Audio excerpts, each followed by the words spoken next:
that would appear to be the opposite. Di ba baliktad yun? Kung nagre-reserve ka, nag-iipon ka, hindi ka nagbebenta.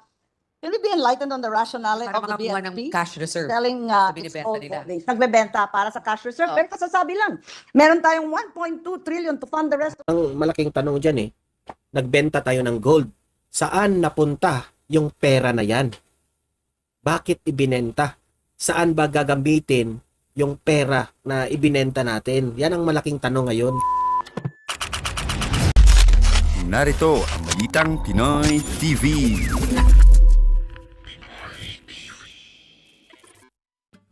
Okay, ayan. Magandang umaga po sa inyong lahat. And we are live ngayon sa ating YouTube channel.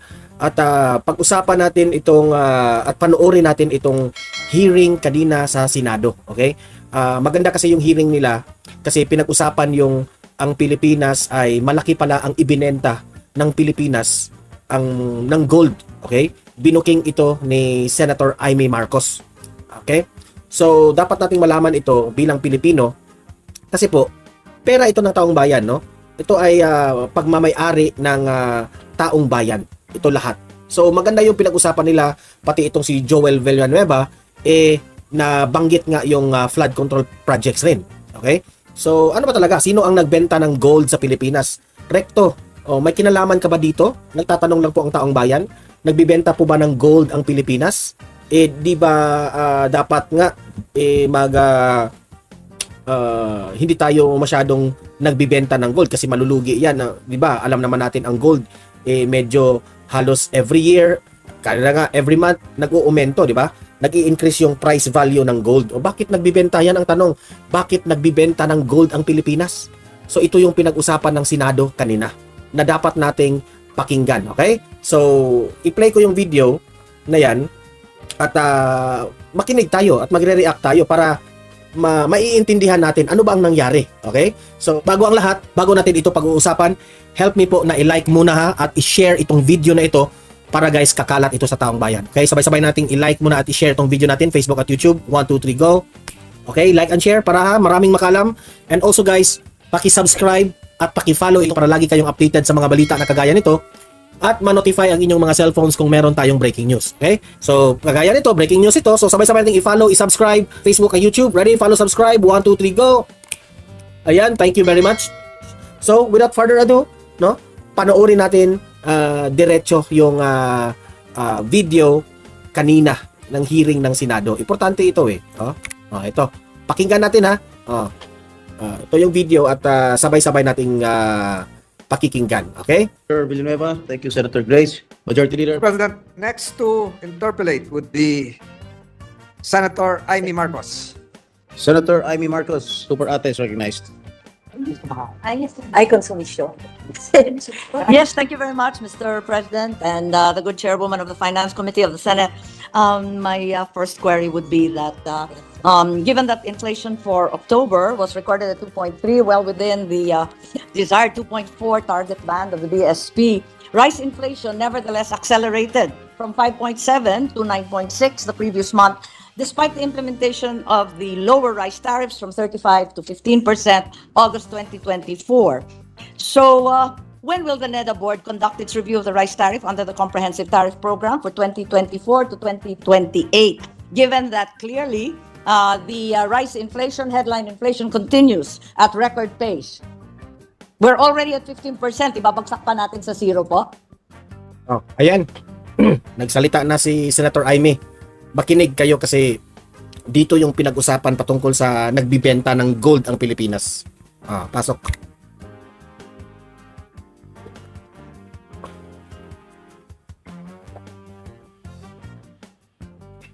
They are going to submit to the President within the end of the month the report on the effects of that EO and a recommendation therein. Okay, we look forward to that. In the meantime, perhaps our economists can explain why rice inflation accelerated instead of decelerated in the previous month. Why so?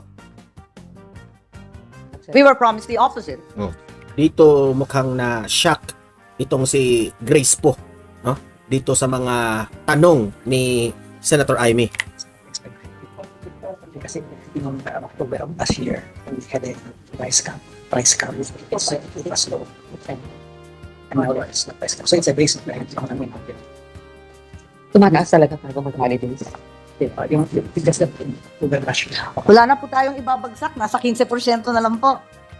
Sa inflation pa lang mag-isip. Kung yan lang ang tanging solusyon natin, mukhang hindi uubra eh. Mr. President, supposedly last October, last year, there was actually a price cap imposed by the That's government. correct. Which Ah. also didn't work. But it was lower than it is now. I mean, the inflation. As a result, however, we all know that there was no rice available and traders were holding on to their warehouse supply and all sorts of artificial shortages were occurring throughout the country. It's not expected. Well, according to the NEDA secretary, the inflation right now is just a blip, and for the rice in particular, and they expect it Promise to go ka? lower. It's almost double po. Siya It's like, promise kapitbahay daw. ko po yan sa Batak, Ilocos Norte. Because October 2023, It's a major blip po. Halos doble. Kasi Kasi 5% na mamayagpag sa 9.6. October 23 daw, sobrang bagsak yung presyo ng rice dahil sa price cap. Ano to last year? Parang hindi yata. So base effect daw. Okay. But I don't think that's quite the truth.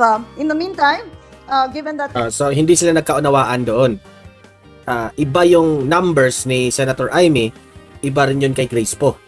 So Senator Imee doesn't agree. Grace po. we can't seem to look forward to a better rice prices, nor can we be assured that there are any other solutions aside from artificially set price ceilings and very little wiggle room in 15% tariff rates. The other issue is how much is the projected tariff loss for the implementation of the lower rice tariff? Huh. I think the BOC has released estimates for the revenue loss. And I'd like to hear what those rates are assumed to be. Kasi maliban sa bumagsak na nga yung taripa, Tumaas pa ang yung presyo. problema, oo, tumaas pa rin ang inflation at sa kabila nun, lugi pa tayo, bagsak din ang koleksyon. Kaya si Secretary Resto hindi matutuwa niyan. Kita natin, ang laki-laki ng binagsak o babagsak ng ating koleksyon ayon sa ating BOC. Magkano kaya ang revenue loss natin? Magkano? Anticipated under the new regime of 15%? Itong pinag-usapan nila, revenue loss ng Pilipinas, meaning lugi po tayo. Nasa 16 plus na eh. Ang nabasa ko po sa dyaryo, mula sa 28.477 billion, ang revenue loss natin, 16.344 billion, nasa 12.103 billion. Menos pa sa kalahati dito, mukhang 1/3 na lang matitira. Tama ba to? Di wala na tayong pamumudnod sa ating mga magsasaka. Di na Grabe. Meaning to say, lugi po tayo. Yan po ay binuking ni Senator Imee kung saan man nakalap niya yung datos na yan. At the end of the day, who's to blame? Senator Imee, who is to blame? Hindi i-blame natin yung kapatid mo. na nga nila mabenta, wala pa silang maaasahang tulong. So we lose about 20 billion, 10 billion for the first 6 months, 9 billion for the Remember, we are not talking here about millions. We are talking here of billions. first 6 months. 9B, first Yeah. 6 months, For a year, it's about 20 billion. 20 billion, it's getting bigger and bigger po. Nag-umpisa tayo sa 15B, nasa 16 and a half, nung nakaraan, ngayon na 20 billion na. Palaki ng palaki po to.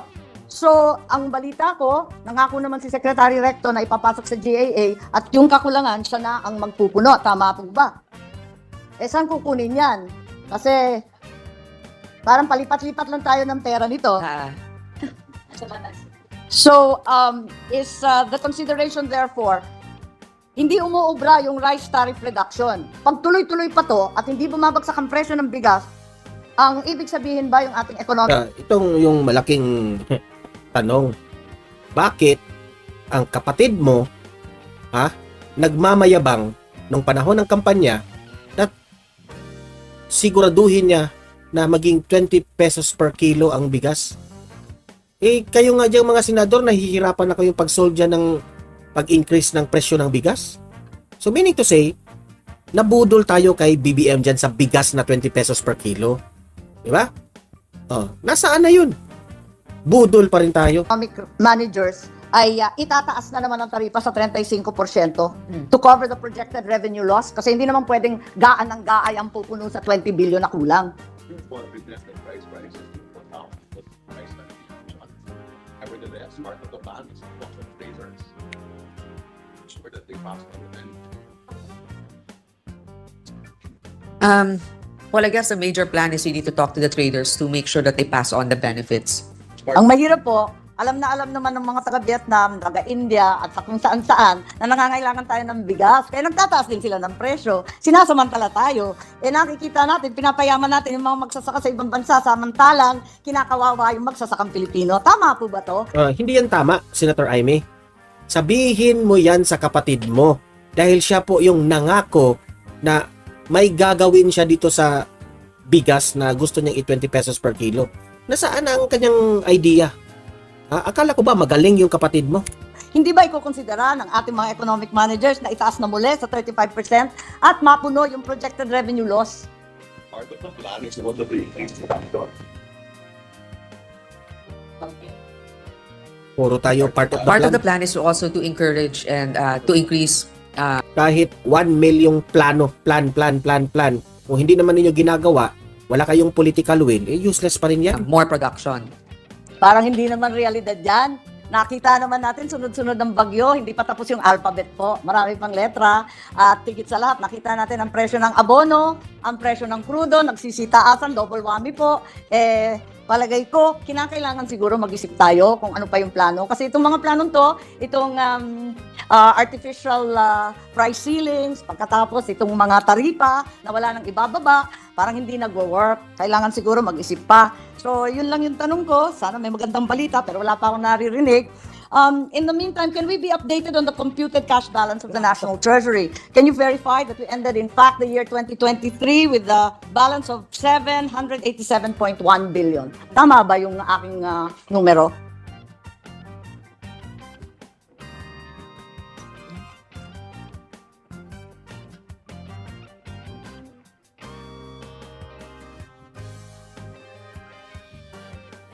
Oh, I think you're adjusting for borrowing. So are we reading the same numbers po?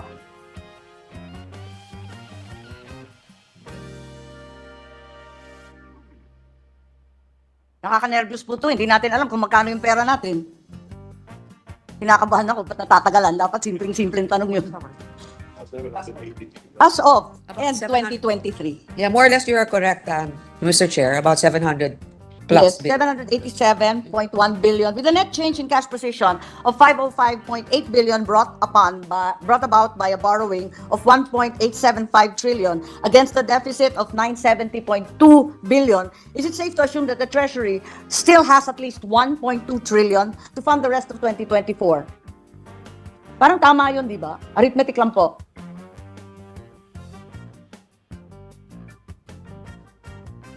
So, we have enough. 1.2 trillion. Tama ba yung nabasa ko sa dyaryo? Press release po ninyo to. This is a press release of Secretary Recto. It's infallible. It's ex cathedra. So in short, Recto, we can pay for our obligations for sagutin mo yan, Recto, kasi press release ninyo yan. Yung datos na binasa ni Senator Imee, galing yan sa press release nyo. 2024, Mr. Chair. So, is there already a projected cash balance for the end of this year, 2024? The projected cash balance of the National Treasury at the end of this year, since we're already right smack in the last quarter, siguro naman may projected cash balance na tayo at this point. What the previous finance secretary says in open session, we can provide you the numbers privately. Privately. So it will be an executive session or will be provided at a later juncture. It's just projected, hindi naman siya absolute. We will have a positive cash balance. We Okay. can submit that to you, Yes. So Mr. President. that being the case, may I proceed to another concern? The Bangko Sentral of ng Pilipinas sold 24.95 tons of gold in the first quarter, the first half of this year, according to the World Gold Council. Can we be updated on the total net sales of gold for this year? Given that we have enough money to fund our expenses, did the BSP sell more gold even after the 25? Heto na. Ito na yung tanong ni Senator Imee magkano ba ang binenta nating ginto sa Pilipinas? So, booking kayo ngayon. 5 tons almost in the first half.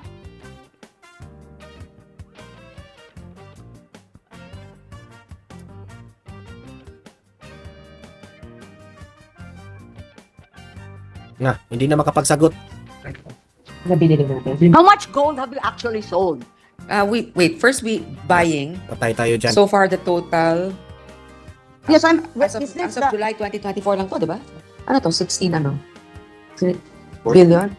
abala ang marami po sa atin, sa ating mga mamayan, pati ating mga bankero, pagkat ang ibang bansa bumibili ng ginto, bakit daw tayo biglang nagbabagsak at nagbebenta ng ginto? Eh samantalang sinabi po ninyo, sapat naman ang ating pera, bakit ba tayo nagbebenta ng katakot-takot? 16. 15 billion. 16 billion. Ano? 16 billion. 15 billion. Booking kayo dyan. 5,000. Okay. Tapos, yan yung binili natin. Oo. Actually, in fairness to Senator Imee Marcos, tama rin naman na magtanong siya dyan, no? O, good job kay Senator Imee Marcos sa usaping gold. So far, Mr. Chair, for July 2024, 16 billion 733 yung binili natin worth of gold. Ngayon, maraming binenta natin. Ang tanong ni Senator Imee, binenta, hindi yung binili. Yes, we're aware Republic Act 7076 mandates all small miners to sell their gold first to the BSP. That's established by law. So we are saying that in terms of value, 16 billion was bought mid-year. In terms of weight, how much weight, how many tons of gold did we buy from local small and other local miners? In terms of weight daw. Yung weight nitong 16 billion. Anong weight niya?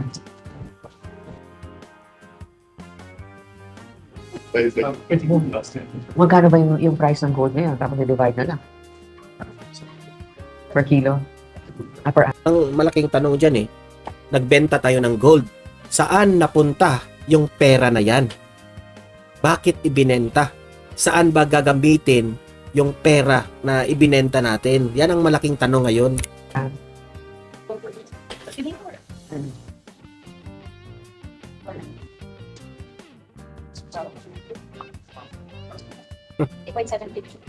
Sige po, baka naman kailangan hanapin. Total, nasagot na rin in terms of value, nasa 16 billion. Later on, you can probably... Hindi nyo pa masagot-sagot yun. Dapat masagot yung kaagad yan kasi we are not talking here of millions, we are not talking thousands, we are talking here of billion pesos. Pera ng taong bayan. Dapat makasagot kayo. Tell us in terms of weight, ano? Okay, we're computing that based on the amount released so Tama. far. Sige po, but there's also been a question about the price at which we are buying gold. Marami rin nagtatanong dyan. 2,000 something per ounce? Well, that's the world rate. The US dollar rate is at 2,754. But we need to ask how much did we But how spend? much did we buy from the local miners? Can we go back to the first question? How much did we sell? What's our total net sales for this year so far? Apparently, we sold 24.95 tons of gold in the first half. Grabe. Have we been selling since? Yung magkano yung nabenta natin? Wala. Hindi ko sure. Kaya nga napakaliit po nung ating sales. Kung tutuusin, binili lang natin 16 billion, pero yung binenta natin nasa 25 tons. Parang napakalaki naman yata. Can we be enlightened? Perhaps if you don't have the data on hand, maybe at least request that it be submitted shortly. Mr. President, it could also be a part of the reserve strategy of the central bank. So maraming ang binili na para sa reserve, but we will get a definitive answer. That would appear to be the opposite. Di ba baliktad yun? Kung nagre-reserve ka, nag-iipon ka, hindi ka nagbebenta. Can we be enlightened on the rationale Para of the makakuha ng BSP? cash reserve. Selling na its binibenta old nila. holdings. Nagbebenta para sa cash reserve. Pero kasasabi lang, meron tayong 1.2 trillion to fund the rest of 2050. Well, iba naman kasi, hindi naman galing sa central bank yung funding natin for the GAA. Tama. So maybe it's just central bank. Because of that, the cost of national reserves today is $112 billion. Ito na nga mga kabalita. Ano na ang masasabi nyo patungkol sa balitang ito?